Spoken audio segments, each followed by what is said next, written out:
టాలీవుడ్లో హీరోలు తమ వారసులను పరిచయం చేస్తుంటారు. ఈ తరం హీరోల్లో అందరికంటే ముందున్నాడు మహేష్ బాబు.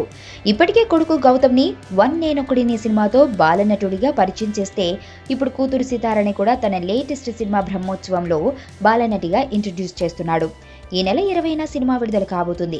ఇప్పటికే మహేష్తో పాటు హీరోయిన్లు సమంత, కాజల్ ప్రమోషన్లలో బిజీగా ఉన్నారు. ఇటు ఈ సినిమాలో ప్రత్యేక పాత్ర చేసిన సితార బ్రహ్మోత్సవం విడుదలకు ముందే తన కజిన్స్, స్నేహితులకు పార్టీ ఇచ్చేసిందట.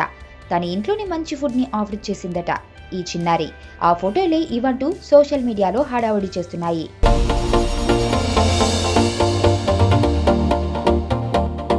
ఇక్కడున్న రంగులన్నీ నీలోనే ఉన్నాయి. నలుగురిలోకి వచ్చి చూడొచ్చు కదా. అబ్బాయిలకు కావాల్సింది ఒక హగ్, ఒక ముద్దు, అంతే. దానికోసం ఏవైనా చేసేస్తారు. చాలా చూసేసినట్టుంది. దూరం నుంచి చూడడం కంటే దగ్గర నుంచి చూడడం ఇంకా బాగుంటుందని వచ్చేసా. బాగున్నాం.